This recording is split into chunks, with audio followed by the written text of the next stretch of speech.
All right, today we're going to dive into a playbook that's all about transforming how you perform in exams. And listen, this isn't about learning more stuff. It's about learning how to win the game of exams itself, using some really smart, proven strategies.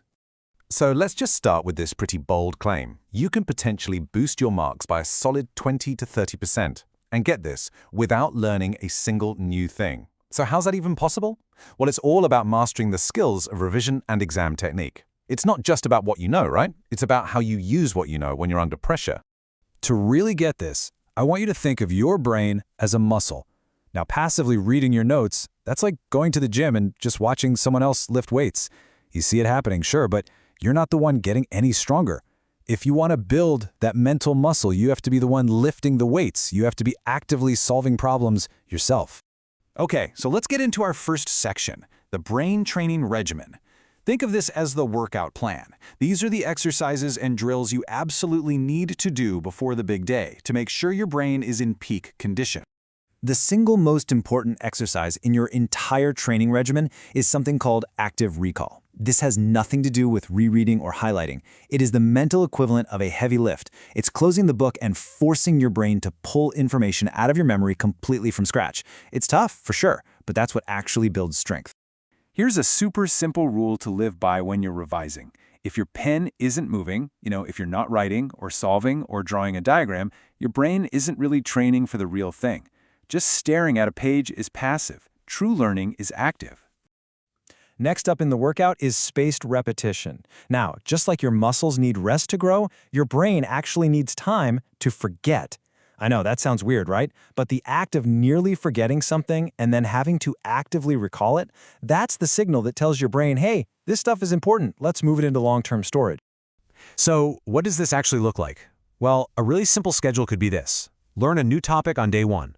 Then, on day 3, do a quick revision. Do another one on day 7, and then maybe a final quick check-in around day 21. Trust me, this structured approach is way more effective than trying to cram everything the night before.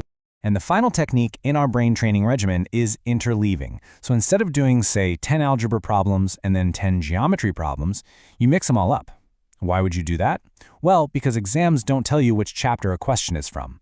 Interleaving actually trains your brain to do that crucial first step of any problem, figuring out what kind of problem it is so you can choose the right tool for the job. All right, so you've done the training. Now it is game day. Let's talk about how to execute your strategy when you're actually in the exam hall. This is where all that preparation meets performance. The first 5 minutes of an exam are absolutely crucial. Don't just jump straight into question 1. Take a deep breath and read the entire paper. Quickly triage the questions. Mark the easy ones you know you can do, the medium ones that might need a bit of thought, and the really hard ones you'll save for last. Then, you attack them in that order to build up your momentum and confidence. Okay, inside that exam hall, time is your most valuable resource. So do a quick calculation. Divide the total time by the total marks to figure out your minutes per mark budget. Let's say it's about 2 minutes per mark.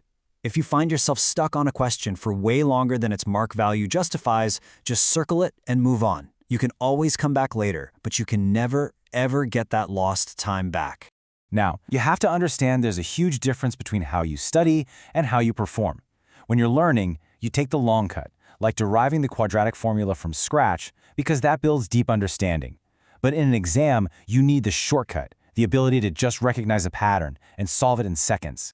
And here's the thing, you can't have one without the other. That long cut you practice during your revision is what builds the deep understanding you need to be able to execute the shortcut when the clock is ticking. True mastery is having both of those in your toolkit. Now, let's talk about what to avoid. This part is all about the common pitfalls, the rookie mistakes that can completely sabotage even the most well-prepared student. Here are 3 of the biggest offenders.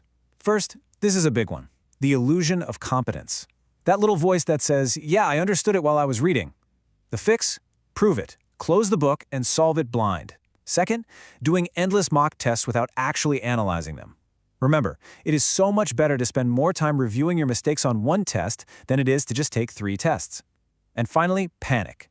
If you hit a really hard question, don't let it derail your whole exam. Just skip it, reset your mind, and come back to it later.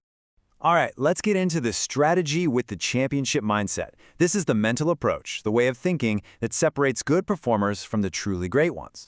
At the highest level, Here's the secret belief.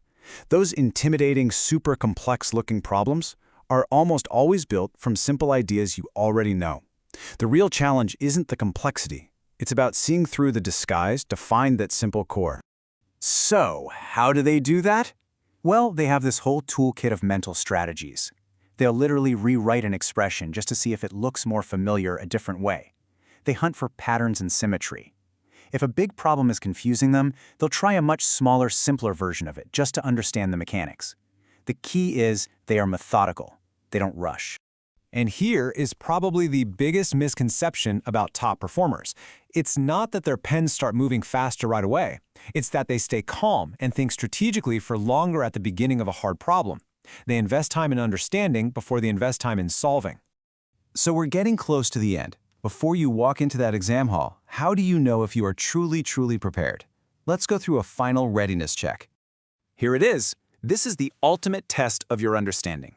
Pick a really tough problem that you've solved. Now, ask yourself, could you explain your solution step by step to a 10-year-old in a way they would actually get it?